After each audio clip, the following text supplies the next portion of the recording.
Next problem we'll have is we're going to be using numbers in this one, and we have 4 items here that were given to us in the setup. The first one will be the dry weight of your material. Dry weight will be given as 2,000 grams. Next is the moisture content. When it came in, it was fairly wet, so the moisture content of the material was, let's say, 50%. The volume of the material that was given to us in our sample, or the sample that we took, we're going to make this kind of easy. We're going to make it 2,000 cubic centimeters. And in several literature, you have heard this in chemistry, that's also a cc, cubic centimeter. That's fine. Particle density of the material will be given to you as 2.6 grams per cubic centimeter, grams per cc, or 2.6 specific gravity is a fine one. Now, we're going to go ahead and find 3 properties of your soil based on what was given. And the 3 properties are going to be your porosity, N. Okay, if you want to, for you petroleum geologists, if you really want to use phi, go ahead, whatever. Is N, E is the void ratio, and also we want to find what the degree of saturation is. Degree of saturation is an example in this one as well. So let's do the solution. First off, again, let's do this with a phase diagram. I'm going to go ahead and probably set this up. We're going to go ahead and do 3 of them off to the side here because we need to do porosity, we need to do void ratio, and then I'll go ahead and do the degree of saturation. So I'm going to down here draw the phase diagram. So on our phase diagram, I'm going to assume that we're going to have 3 phases. So let's go ahead and put that in there. And even if I don't, it's no big deal because it'll all come out. So we have air. We have water, and we also have solids. And some of the things that we can go ahead and assume on this is we can assume that gamma W is equal to 1. That's a good assumption right there. We have been given the particle density sitting here, which is equal to rho S, which is 2.6. And then if we go ahead and we flip that around, that's also equal to G sub S. Okay, because if we did grams per liter, or excuse me, grams per cubic centimeter, that kind of thing. So that's what we have sitting right here, and it's 2.6, I believe, is what we have sitting there. So let's go ahead and do the volume on this side, volumes, and we know that we have a volume of air is equal to something. Might not need to know that. Let's see here. We have the volume of water, and probably have to figure that one out. We know, or we will calculate out what the volume of solids is, and let's figure that one out. And the volume total is going to go from here to here, and we also have the volume of the voids. And that's going to go from here to here. Okay, that's the volume of the voids, volume total. We'll come on down to here. And now we also have mass. Okay. Now I know it seems kind of tedious, but hey, you gotta block this stuff out here. Okay, mass of air is of course 0. Mass of water, or you can do this to the weight of water if you want to. The weight of water we'll calculate it here in a bit. We also have the weight of solids, or the mass of solids in this case, and we actually have that number. And then finally, we also have the mass total.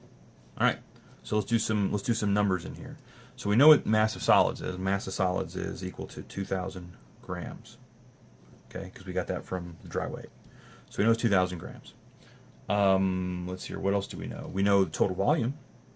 The total volume is 2,000 grams, or 2,000 cubic centimeters. 2,000 cubic centimeters is sitting right here. And now we've got to start calculating stuff out. Okay, so how do we calculate this stuff out? We'll have to do some changing and moving around. So let's do that. Let's fill some of these out here. because you do know that, I'm going to go ahead and kind of work it out over here. The porosity, that's going to be in. Okay, the porosity. Porosity, if you remember, is equal to volume of the voids over volume total. So we're going to have to get the volume of the voids somehow. That's what we're going to have to shoot for that one. The other one that we're going to have to go ahead and do is, let's see here, void ratio. Void ratio E, which is equal to volume of the voids over volume solids. Okay, so we don't have either of those, volume of the voids or the volume of the solids. And then lastly, we need saturation. So that is a degree of saturation. Yes, and that's going to be equal to the volume of water over the volume of the voids. Now remember, think what that's asking you. It's asking you what is the amount of water that makes up the total amount of voids. And we've almost got that one, we could almost get that one figured out. So, how do we make this work? All right, here's how it works. First off, let's go back to what we've got. We've got moisture content. Moisture content, which is W, okay? Do I have room to write this in here? Here it is right here. So we know that W is going to be equal to the mass of your water over mass of solids. And we know that's 50%. Okay? So we know that that is equal to 0.5, 50%. And we know that we have the mass of water over 2,000 grams. So therefore, the mass of the water is equal to 1,000 grams. Does everybody see how we did that? Mass of water over mass of solids. It's 50%. So that means we can fill this one in. Let me go ahead and do it this way. This is one that we found. Cool. Now that we know that's 1,000 grams, we can move over here and we now know this is 1,000 cubic centimeters, because we know that the density of water is 1. Which is pretty neat. So we pop on over here and get this one. The next thing that we know is that the density is 2.6. So if we go ahead and take the density, right, and then we multiply that, 2,000, or excuse me, divide it through, that would be 2,000 divided by 2.6, which is equal to 755. Okay, so that's 755. Ta-da!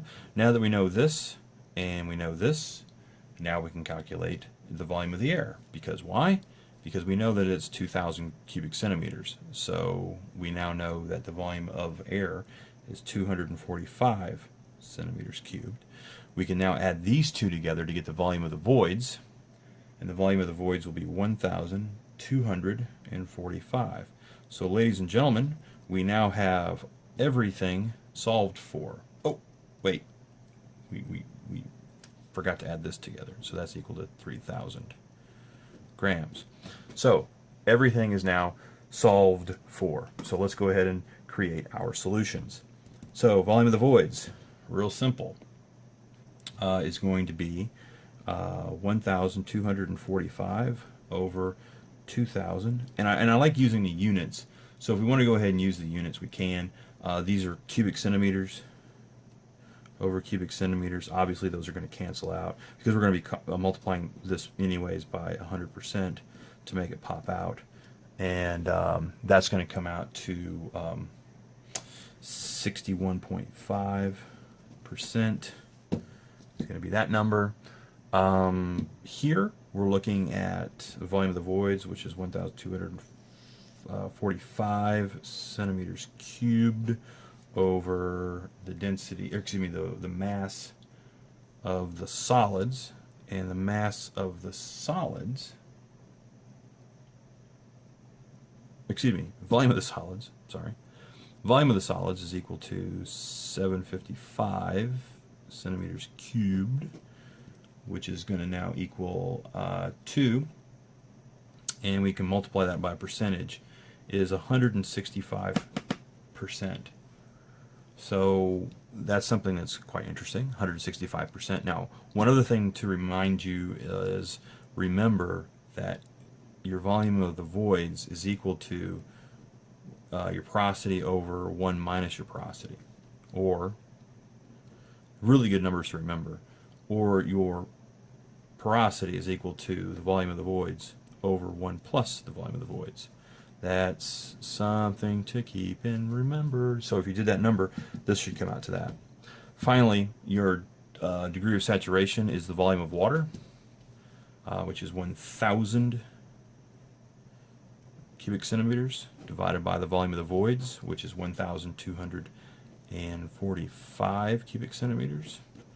That 2 is multiplied by 100% for a nice little percentage, and you come out to 81.25%.